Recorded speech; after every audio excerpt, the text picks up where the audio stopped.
sobat, kita balik lagi nih sama Sosiobo Podcast. Nah, bareng Nadia Fisabilillah, kita masih bersama dengan dokter-dokter cantik. Ada dokter Diva, ada dokter Debbie, dan juga ada dokter Diana. Wah, dokternya cantik-cantik. Saya juga masih cantik kan? Oke, lanjut aja nih ya. Kita bakalan ngebahas masalah cara memilih produk ya kan, yang tepat sesuai dengan jenis kulit kita. Nah, untuk itu yang pertama itu jenis-jenis kulit nih dok. Apa aja sih sebenarnya? Pastinya kan kulit saya, kulitnya dokter Diva dan dokter Debbie dan dokter Diana pasti berbeda nih. Nah, itu jenisnya apa aja? Ya, kulit tuh memang ada beberapa jenis ya. Ada kulit berminyak, ada kulit kering, ada juga yang kulit kombinasi, sensitif, terutama yang perlu lebih apa ya, lebih ekstra tuh justru kulit yang sensitif. Untuk pemilihan jenis produk itu memang kita nggak bisa asal yang aku sama Nadia, sama Mbak Nadia bisa, biarpun kita sama-sama umpama nih, sama-sama kulitnya berminyak ya, tapi produk yang saya pakai ataupun dengan yang Mbak Nadia pakai itu bisa sama. Juga beda, belum tentu sama gitu maksudnya. Kemudian kalau untuk pemilihan jenis makanya butuh banget kita harus konsultasi dengan yang berkompeten. Nah, dari situ kan kita bakalan tahu ya dok, kalau konsultasi berarti produk yang bakalan kita pakai seperti apa sih? Kalau misalnya kulit saya berminyak nih, harus gimana? Karakter yang kita pakai atau komposisi tertentu dari produk itu bagaimana? Kalau kulit berminyak otomatis kan kita jangan pakai suatu produk yang semakin meningkatkan tingkat oil kita. Nah, itu pertama. Terus kedua, carilah produk-produk yang bersifat non komedogenik supaya kulit kita yang berminyak tadi nggak semakin keklok dengan produk yang kita gunakan. Jadi tidak menimbulkan masalah baru. Biasanya kulitnya berminyak, overproduktif, terus kemudian kita pakai krim-krim yang tidak komedogenik, justru yang menimbulkan banyak komedo, akhirnya malah muncul masalah baru, perutusan lah, jerawatan lah. Nah, itu kan menimbulkan masalah baru seperti itu. Terus ketiga juga mungkin terus kita harus selektif juga ya, kita harus lihat ingredients komposisinya juga, cari yang mungkin basicnya terutama adalah air, water base. Jadi supaya kulit kita juga karena pada prinsipnya kan oil itu kita nggak bisa produksi air sendiri, jadi kita harus mengambil intake air yang lebih banyak supaya tubuh kita tetap balancing gitu. Menarik sekali ya.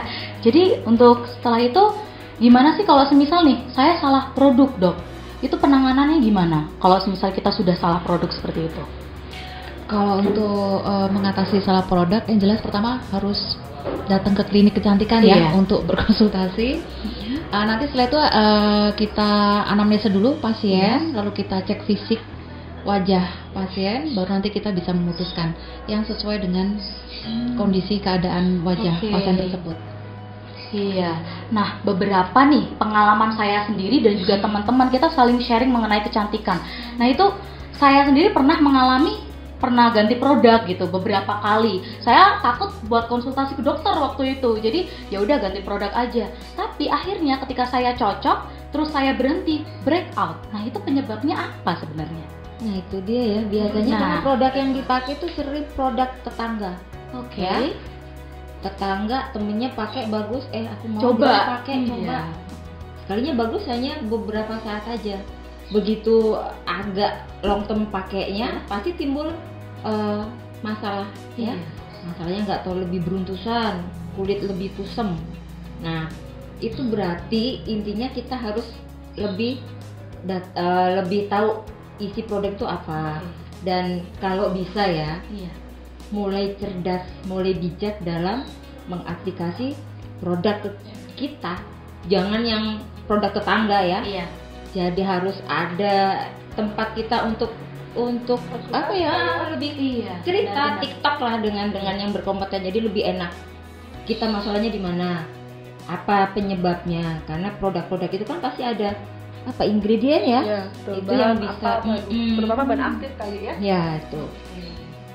Terus mungkin tambahan aja ya, Iya. kalau memang awal mungkin bagus, begitu kita berhenti atau stop terus kemudian kita break out, biasanya itu orang berpikirnya oh kalau gitu aku harus nyandu dong dengan krim ini Iya. atau dengan krim itu. Nah sebenarnya bukan masalah candu atau masalah kita ketagihan dengan produk tersebut, cuman kita sebenarnya punya kulit juga punya istilahnya ada level boring ya, kejenuhan Oke, kulit. capek kulitnya ya. Jadi kalau satu produk kita pakai long term terus pakai itu terus, nah ada kalanya kalau terutama kita nggak treatment ya, kita cuma Iya. pakai sendiri aja, nah ada kalanya kulitnya jadi jenuh. Sehingga meski begitu kita lepas langsung break out semua, keluar semua masalah-masalah ya sebelumnya mungkin kita merasa udah clear. Nah seperti itu, jadi itulah gunanya kita mesti konsultasi, karena ketika mereka konsultasi dengan kita kan pasti akan saranin, oh mungkin udah waktunya nih yang ini switch dulu lah dengan yang itu. Iya. Oh yang ini harusnya bisa diganti dulu dengan yang ini. Nah itulah gunanya kita konsultasi, juga nggak sekedar pakai terus nggak tahu apa yang akan terjadi di kemudian hari ya, seperti itu. Jadi harus Di memang refresh berkala. kulit. Oh iya. Jadi kulit itu perlu di refresh lagi. Oke. Harus berkala konsultasi dan juga kalau ketika ada produk yang maksudnya sudah cocok tapi Tidak bisa kalau dipakai nggak bisa terus-terusan. long term ya. Oh. Oke. Pasti ada perubahan gitu ya di kulit juga. Karena kan kulit itu kan Penyesuaian. juga sesuatu yang hidup ya. Oke, Kita kan juga iya, masih hidup. benar. Iya. Makanya kalau ada orang bilang kulitnya tipis, selama nafas masih ada di badan, kulit tetap tumbuh. Nah, Oke. selalu ada pergantian sel kulit baru. Iya. Ya. Jadi tidak ada istilah kulit tipis. Oh, nggak ada ya? Nggak ada. Itu nggak ada. Karena orang bilang kan kulit saya penipis karena banyak Krim atau pakai Makanya krim krim-krim yang merah-merah. Oh. Iya, itu kan pasti ada. dibilangnya kulit saya tipis, padahal itu enggak. Selama masih bisa napas, ya, tetap kulit itu regenerasi. Tuh, yang mesti di Garis bawahnya. harus digarisbawahi lah. Iya. Gitu ya.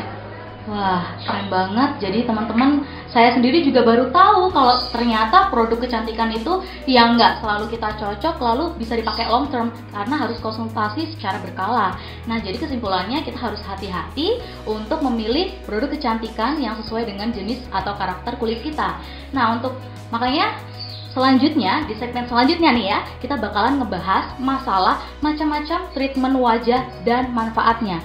Makanya teman-teman tetap stay tune dan juga follow IG kami di bawah ini ya linknya, dan juga subscribe, comment, and like, share ke teman-teman kalian supaya tetap cantik dan ganteng setiap waktu. Terima kasih.